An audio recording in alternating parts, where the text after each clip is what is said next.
Ticket कम थी, इतने प्रतिशत मुसलमान इतने ईसाई हैं, ये मुद्दा नहीं होना चाहिए था कि भाजपा जीत गई और हम लोग हार गए। मिलकर भी एक अकेला सब पर भारी। हम सवाल भी क्यों पूछें? मतलब सवाल पूछने का अधिकार भी आप उसको क्वेश्चन कर रहे हो। मैं तो बड़ा आश्चर्यचकित हूँ आपको बोल। कांग्रेस उसके लिए तैयार नहीं होती। 4-5 सीटें अरविंद केजरीवाल हरियाणा में मांग रहे थे, आपने नहीं दी। फिर दिल्ली में भी हार के पीछे अब एक वजह ये भी आ रही है कि कांग्रेस ने आम आदमी पार्टी हरवा दी। आपके मुझे पता नहीं आपके सोर्स क्या है, आप इतने कॉन्फिडेंटली बोल रहे हो कि किसी पॉलिटिकल पार्टी ने क्या हमसे मांगा, क्या दिया, आपको क्या मालूम? मैं उस पार्टी को बिलोंग करता हूँ, मैं बताना चाहता हूँ।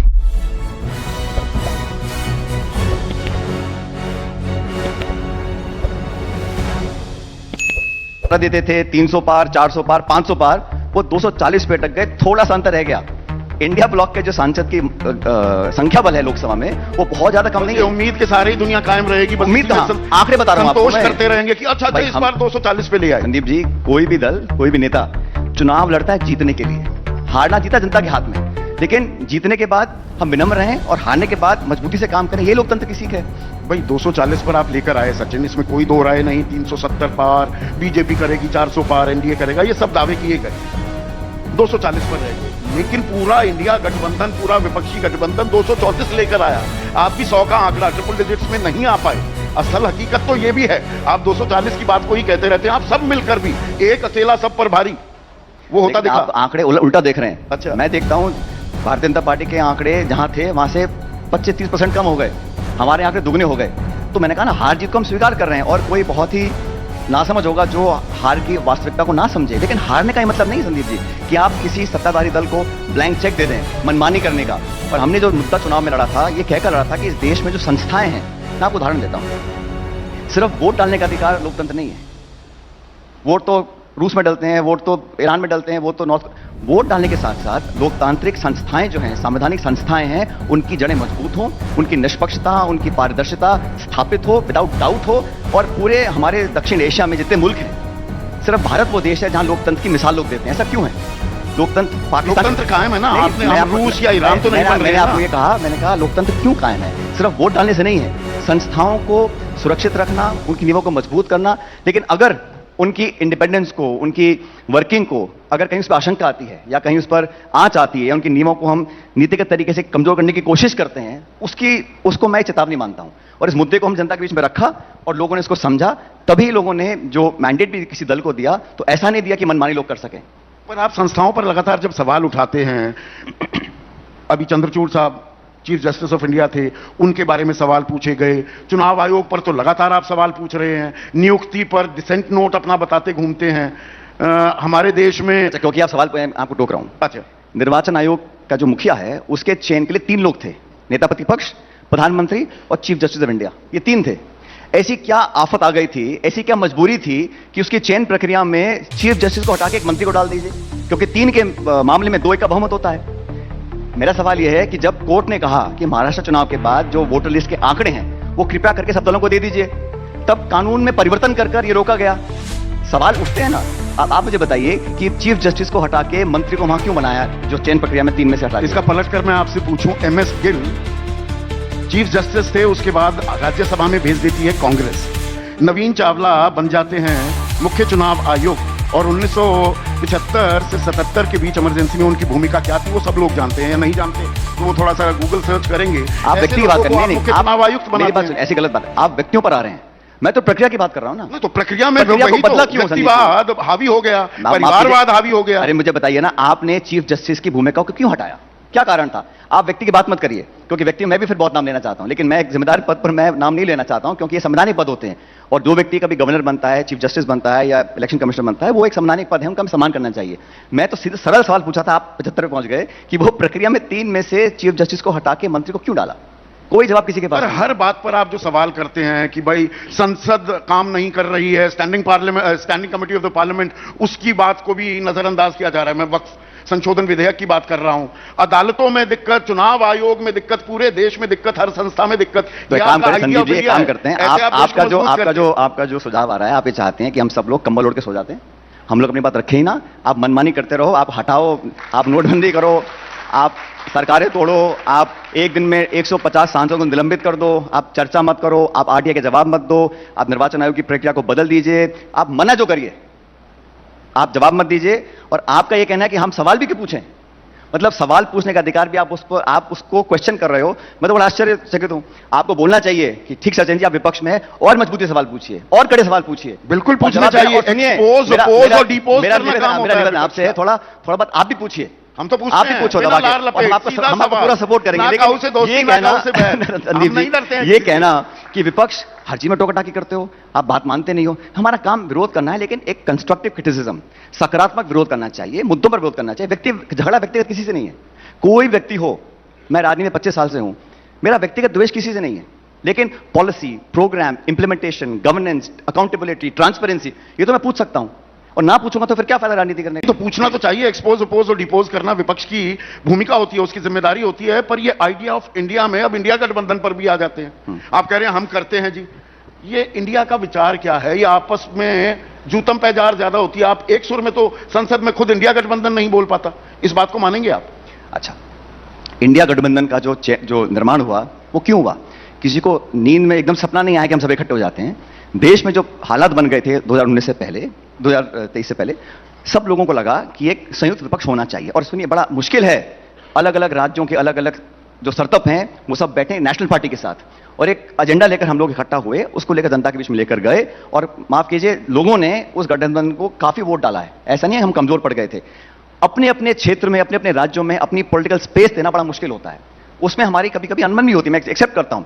लेकिन जिस मुद्दे को लेकर इंडिया गठबंधन बना था वो आज भी मौजूद है, और इंडिया गठबंधन की ताकत पहले जितनी थी उतनी आज भी मौजूद है। लेकिन अगर ये कहीं किसी स्टेट में कोई बाई इलेक्शन है, किसी राज्य का चुनाव है और वहां पे हमारा गठबंधन नहीं हो पाता है, उसको ये बोलना कि राष्ट्रीय परिप्रेक्ष्य में इंडिया गठबंधन खत्म हो रहा है तो गलत होगा। उस एक इंस्टीट्यूशन जो है उसको अगर चैलेंज किया जाता है, अगर फेयर कंपटीशन नहीं हो रहा और लाखों करोड़ रुपए किसी 1, 2, 5 लोगों की आप कर्जा माफ करते हैं, तो सरकार को जवाब देना पड़ेगा। क्यों? नहीं नहीं, जवाब बिल्कुल देना चाहिए, पर जवाब लेने के लिए कोई न्यूनतम साझा कार्यक्रम बना है आज तक? इंडिया गठबंधन का 2022 से प्रक्रिया शुरू हो गई थी, सितंबर में जब नीतीश आए और लामबंदी की सारे विपक्षी गठबंधन की, वो आज है नहीं। कोई संयोजक नहीं, कोई चेहरा नहीं, कोई सचिवालय नहीं, कोई न्यूनतम साझा कार्यक्रम नहीं। आप विपक्ष से सवाल पूछ रहे हैं जी, एनडीए का क्या कार्यक्रम है? साझा कार्यक्रम एक तरफा तूती बोलती बीजेपी की, बाकी सब दलों को पकड़ रखा है। तो साझा कार्यक्रम सरकार का नहीं, अब हमसे पूछ रहे हो। हमारा कार्यक्रम है, पर आपका तो होना चाहिए ना। हमारा आप बीजेपी की राह पर चल रहे हैं क्या? हमारा कार्यक्रम बड़ा पॉइंटेड है संदीप जी, कि वर्तमान सरकार को एक्सपोज करना, कमी जनता तक लेकर जाना और सरकार में परिवर्तन लाना, ये हमारा एजेंडा है। और हम पॉलिटिकल पार्टी हैं, अब we are within our rights to लोगों तक जाकर ये बात पहुंचाएं कि आज किसान के क्या हाल है, नौजवान के क्या हाल है, ऐतिहासिक बेरोजगारी हो रही है, खाई बढ़ेगी अमीर गरीब की, और ये सब ऐसा पेंट किया हुआ सब बहुत बढ़िया चल रहा है सब कुछ खुशहाल है और विकसित भारत हो गया। तो हम सवाल पूछकर जनता को बताना कि वास्तविकता ये है, ये हमारा एजेंडा है, ये हमारा कार्यक्रम है। लेकिन फिर एक वो कांग्रेस की पुरानी बीमारी, वो कहावत है ना कि कुल्हाड़ी पर पैर मारना, और एक होता है पैर पर कुल्हाड़ी मारना, एक होता है कुल्हाड़ी पर जाकर कई बार पैर मारना। वो एक पुरानी बीमारी हो गई है क्या कांग्रेस की? आप अच्छा चल रहे थे, विजयी रथ रोका भी बीजेपी का, फिर उसके बाद हरियाणा और महाराष्ट्र हार जीत के मुंह से कैसे खींच के लाते हैं? कांग्रेस से सीखना चाहिए क्या? देखिए, मैं ये बात एक्सेप्ट करता हूं कि हरियाणा में जो हम लोग नहीं जीत पाए वो बहुत अनएक्सपेक्टेड था, और शायद जहां हम बैठे हैं एबीपी, आपने भी एग्जिट पोल किया था, उसमें को स्पष्ट बहुमत दिया था, स्पष्ट बहुमत दिया था, सब लोगों ने दिया था। अब ऐसा क्या हुआ एंड में, बहुत मार्जिनल, मेरे ख्याल 20-25 हजार टोटल वोटों का अंतर रहा पूरे हरियाणा में। कई सवाल उठे उसके बारे में, लेकिन बात मैं एक्सेप्ट करता हूं कि उसको, वो चुनाव हम लोग बहुत बारीकी से हारे। महाराष्ट्र का चुनाव बड़ा अजीब था। यहाँ 48 लोकसभा सीटें हैं, 48 में से इंडिया गठबंधन जीता 32 सीटें, हमारे 18 सांसद हैं और विधायक 16 आए हैं 4 महीने में। तो ये कभी कभी बात गले उतरती नहीं है। हालांकि मैं कभी संकोच नहीं करता हूं हार मानने में, लेकिन क्योंकि मैं यहां पे काफी समय रहा महाराष्ट्र में चुनाव के समय, और मुझे लगा ये बड़ा अप्रत्याशित हुआ जो हुआ। ये दोनों स्टेट्स, बिल्कुल आप सही कह रहे हैं कि हम लोग यहां चुनाव नहीं जीत पाए, और जो मोमेंटम हम लोगों ने बनाया था जून 2024 में, उसको आगे ले जाने की मेहनत करने की जरूरत है। उसमें इंडिया में जो जूतम पैजार है, बड़ी वजह क्या ये है? दरिया दिल्ली, एक बड़ा पेड़ को जो झुकना होता है। चाहते हैं कि भाजपा जीत गई और हम लोग हार गए, तो मैं कांग्रेस उसके लिए तैयार नहीं होती। 4-5 सीटें अरविंद केजरीवाल हरियाणा में मांग रहे थे, आपने नहीं दी। फिर दिल्ली में भी हार के पीछे अब एक वजह ये भी आ रही है कि कांग्रेस ने आम आदमी पार्टी हरवा दी। आपके मुझे पता नहीं आपके सोर्स क्या है, आप इतने कॉन्फिडेंटली बोल रहे हो कि किसी पॉलिटिकल पार्टी ने क्या हमसे मांगा, क्या दिया, आपको क्या मालूम? मैं उस पार्टी को बिलोंग करता हूं, मैं बताना चाहता हूं कि हरियाणा में आम आदमी party fought on all 90 seats, और जब हमारा हार का डिफरेंस है वो दशमलव कुछ था, 0.2 या 0.3%, तो वो उनका निर्णय था आम आदमी पार्टी का चुनाव लड़ने का हरियाणा में, और परिणाम हमारे सामने है। लेकिन ये बात कहना गलत है कि कांग्रेस पार्टी झुकना नहीं जानती है। खड़गे जी हमारे राष्ट्रीय अध्यक्ष हैं और राहुल गांधी जी हमारे नेता प्रतिपक्ष हैं पूरी संसद में, और मैं जानता हूं कि सब लोगों को साथ लेकर कभी कभी अपना पॉलिटिकल नुकसान करके भी हम लोगों ने गठबंधन को आगे बढ़ाया है, और आसान नहीं है, क्योंकि पूरे देश में भाजपा को एक राष्ट्रीय स्तर पर अगर कोई चुनौती दे सकता कोई दल तो वो कांग्रेस है।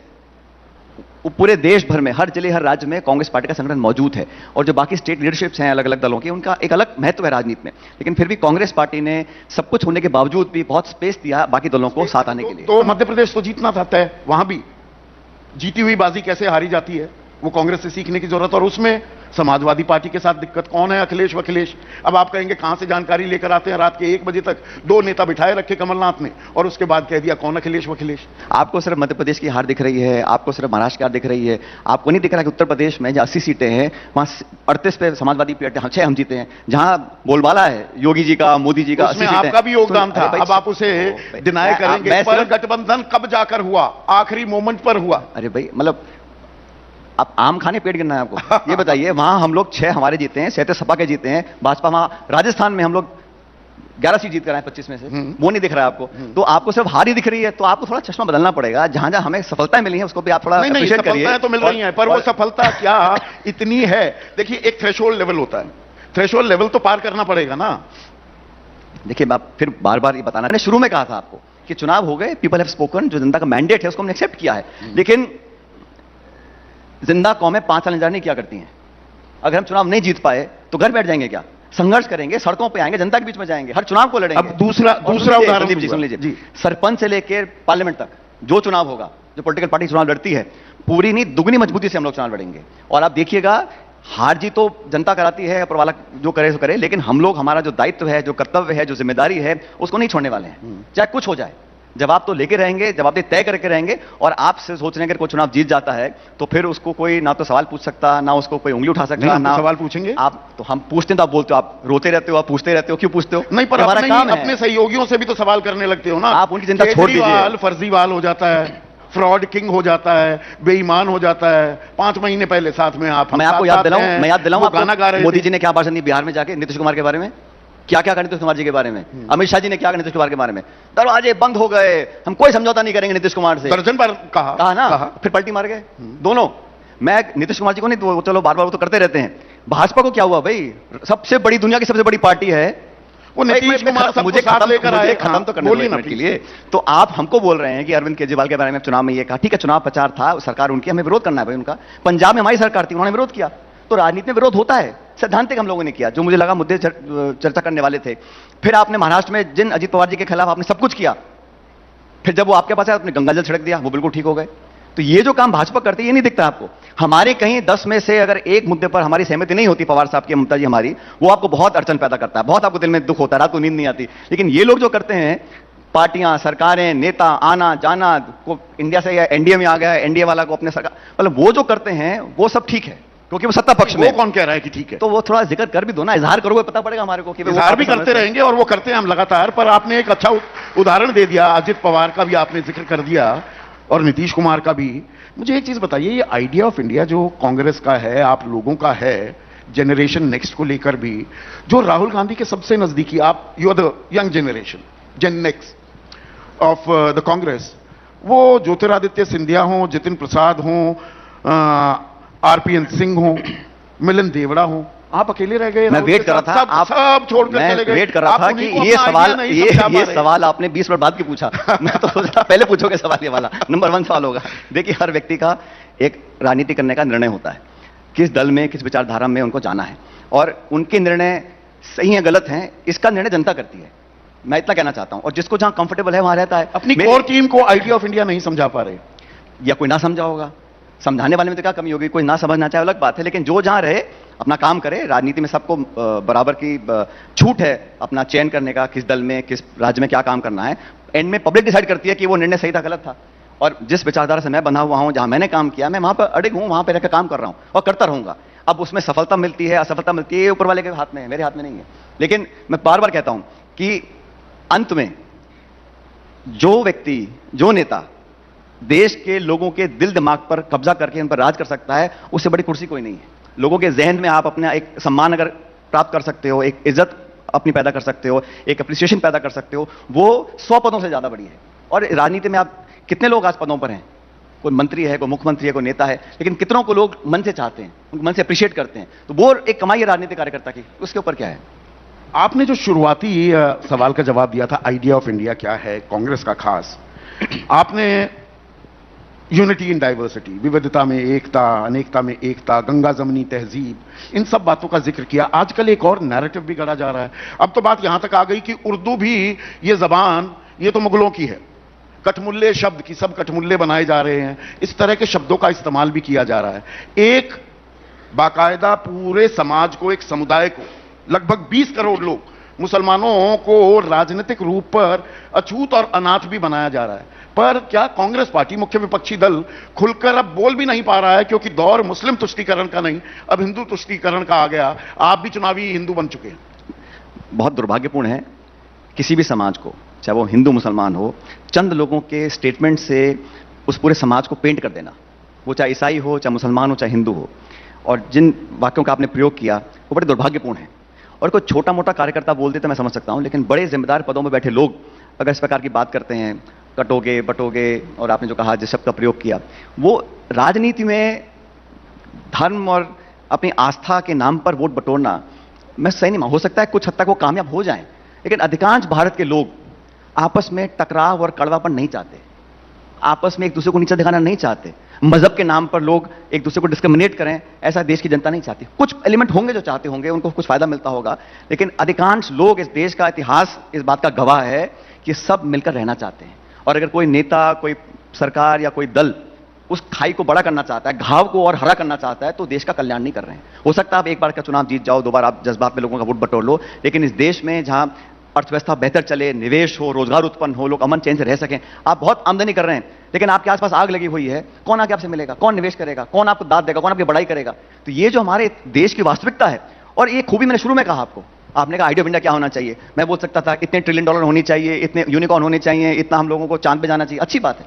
लेकिन जिस घर मोहल्ले में हम रहते हैं, जिस प्रदेश में हम रहते हैं, वहां पर अगर हमारे हमदर्दी नहीं है, एक दूसरे के त्योहारों में, शादी ब्याह में हम जाएंगे नहीं, मिलेंगे नहीं, प्यार मोहब्बत बांटेंगे नहीं, तो फिर ये विकसित होना, उसका क्या लाभ है? पर ये खुलकर कहने में अब गुरेज होने लगा है। आप खुलकर बोल रहे हैं। नहीं, मैं कोई भी बात बिना किसी तथ्य के पूछता ही नहीं हूं। क्या अब कांग्रेस पार्टी, समाजवादी पार्टी, तृणमूल, मैं 3 उदाहरण आपको देता हूं। तृणमूल ने 2014 में 24 मुस्लिम उम्मीदवार उतारे लोकसभा चुनाव में, इस दफा वो रह गई संख्या सिर्फ 6। समाजवादी पार्टी जो 26 से 28 उम्मीदवार उतार रही थी, वो 4 उम्मीदवार उतारती है, मुस्लिम उम्मीदवार। ये देश का दुर्भाग्य है कि हमें गिनती करनी पड़ रही है कि कितने मुसलमान। ये गिनती जरूरी हो जाती है ना, गलत 16% अगर, अरे भाई, आप प्रतिनिधित्व दो, बीजेपी तो संदीप उनको जी मेरी बात तैयार सुनिए, नहीं। किसी भी दल को छूट है, जीतने वाला उम्मीदवार कौन है उसको टिकट देना चाहिए, लेकिन जो भारतीय जनता पार्टी है उसने नीतिगत फैसला लिया है कि हम एक समुदाय को टिकट नहीं देंगे। आप भी तो उसी राह पर चल पड़े। किसने कह दिया आपको? आप किस गलतफहमी का शिकार हैं? उनको कम टिकट दे रहे हैं, किस गलतफहमी का शिकार हैं आप? हमारे पास आएंगे ही नहीं, बीजेपी मैं को बाकी दलों की बात नहीं करता, तो हमें खड़े भी करने की जरूरत नहीं। बाकी पार्टी के बारे में नहीं बोलता, मेरा जो दल है मैं जानता हूं, व्यक्ति कर्मठ है, कांग्रेसी है और जीतने वाला है, हम लोग देते हैं। वो महिला है, पुरुष है, हिंदू है, मुसलमान है, फर्क नहीं पड़ता, जीतने वाला होना चाहिए। हम पॉलिटिकल पार्टी है, हम यहाँ आश्रम नहीं खोल रखा कि आप टिकट, लेकिन जीतने वाला होना चाहिए। लेकिन दूसरी तरफ वो है कि साहब हारे या जीते हमें देना ही नहीं है, संकेत देने के लिए ना एक एलिमेंट है इस देश में जो इस तरह की उग्र राजनीति को प्रोत्साहित करता है, जो धर्म के नाम पर अपनी अपनी रोटियां पकाते हैं। ऐसे लोग हैं, वो भी देश का हिस्सा है। मैं तो उनसे भी मेरे को कोई गिला शिकवा नहीं है, क्योंकि हर तरह के लोग होते हैं, बागीचा सब तरह के फूल हैं। लेकिन ये जो जिम्मेदार पद पर व्यक्ति है, जो सत्ताधारी दल है या गवर्नमेंट है, अगर आप भी उस शॉर्टकट का रास्ता अपनाएंगे और अपने व्यक्तिगत पॉलिटिकल सीमित लाभ के लिए इतनी बड़ी कुर्बानी देना चाहते हैं, जहां ये जख्म और जहर बहुत लंबे फैल जाएं और पीढ़ियों तक लोग उस पर उसका ब्याज देते रहें, ये गलत होगा। जब देश का बंटवारा हुआ था, कितने साल लग गए थे हम लोगों को संभलने में, और जब देश हम इस मुकाम पे पहुंच गए हैं, हमारा ग्रोथ हो रही है, हम आगे बढ़ रहे हैं, सब लोग आज हम हिंदुस्तान आज एक आदर्श देश क्यों बनता जा रहा है? किसी सरकार की वजह से नहीं, यहाँ के लोगों की वजह से, यहाँ की संप्रदाय की वजह से, यहाँ के लोगों की जो मेहनत लोगों ने की है, जो आविष्कार लोगों ने किए हैं, जो किसानों ने पैदावार करी है।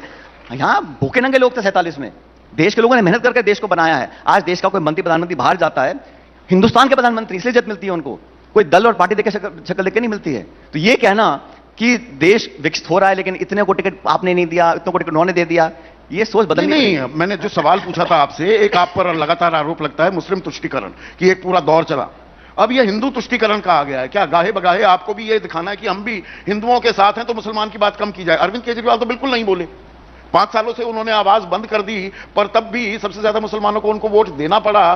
तो भाई ये मजबूरी है कि बीजेपी को देंगे नहीं, हमें तो देंगे ही, तो इनकी बात करो ना करो। मैं तो आपकी चर्चा और आपकी राजनीतिक जो सोच है, मैं इससे बिल्कुल इत्तेफाक नहीं रखता हूं, क्योंकि आप ले देखें वहीं चर्चा करना चाहते हैं हिंदू मुसलमान, मंदिर मस्जिद। अरे छोड़ दीजिए भाई, ये देश बहुत बड़ा है, सबका है, और कांग्रेस जिस दल का मैं हूं सबके हैं, ईसाई, जैन, सिख, हिंदू, मुस्लिम, क्या फर्क पड़ता है? देश के नागरिक होना चाहिए।